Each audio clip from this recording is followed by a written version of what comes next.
Hello viewers, আসসালামু আলাইকুম। কেমন আছেন সবাই? আশা করি সবাই খুবই ভালো আছেন। আলহামদুলিল্লাহ, আমিও ভালো আছি। আজকের পর্বে আমি আপনাদের তৈরি করে দেখাবো গ্রাম বাংলার ঐতিহ্যবাহী একটি পিঠা, আর সেটা হচ্ছে শিরিষ পিঠা।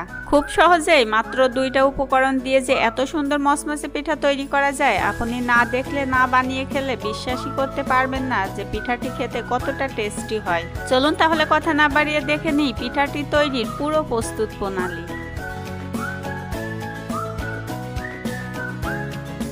শিরিষ পিঠা তৈরি করার জন্য আমি এখানে 1 কাপ রান্নার রেগুলার চাউল পরিষ্কার করে ধুয়ে পানিতে 3-4 ঘন্টা ভিজিয়ে রেখেছিলাম।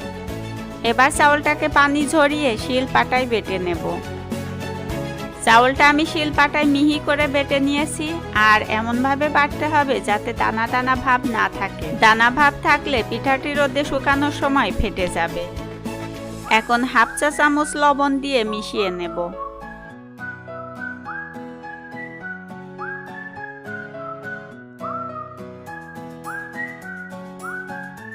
এবার এই খামির থেকে অর্ধেকটা খামির আমি আলাদা করে নেব।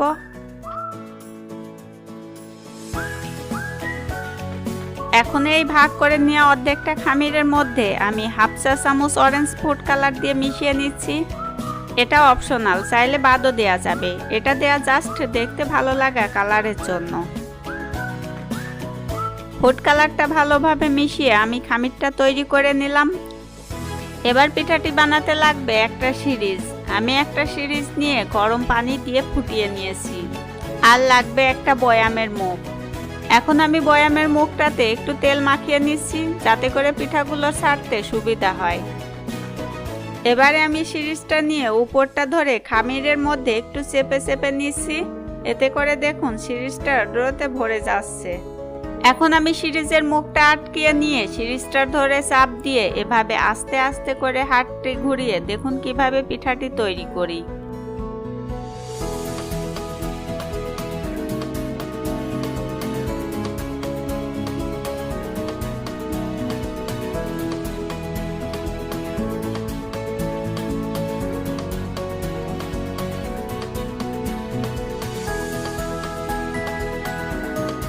এবার পিঠাগুলো সেদ্ধ করার জন্য ছিদ্রযুক্ত একটা পাত্র নিয়েছি। এবার উপরে একটা নেট বিছিয়ে দিয়েছি। এখন এটার উপর বয়ামের মুখটা নিয়ে পিঠাটা রেখে দেব।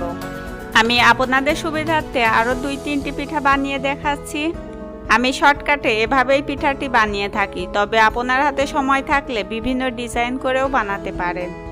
আর পিঠাগুলো একটু ফাঁকা করে দেওয়াই ভালো, যাতে করে পিঠাগুলো ভাজার সময় ফুলে ওঠে।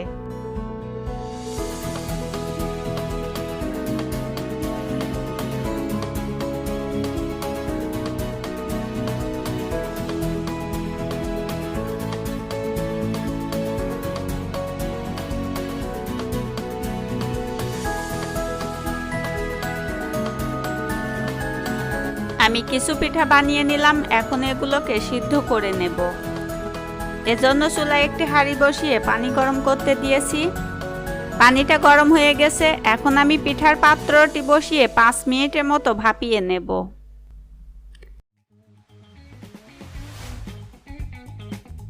আর 5 মিনিট পর পিঠাগুলো সিদ্ধ হয়ে গেছে। এখন আমি পিঠাগুলো উঠিয়ে নিচ্ছি।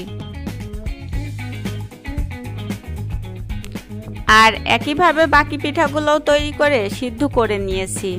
এখন আমি এই পিঠাগুলো রোদে শুকিয়ে নেব। ফিরে এলাম পিঠাগুলো শুকিয়ে নেওয়ার পর। পিঠাগুলো কিন্তু শুকিয়ে ঝরঝরে হয়ে গেছে। এখন আমি পিঠাগুলো আপনাদের ভেজে দেখাবো।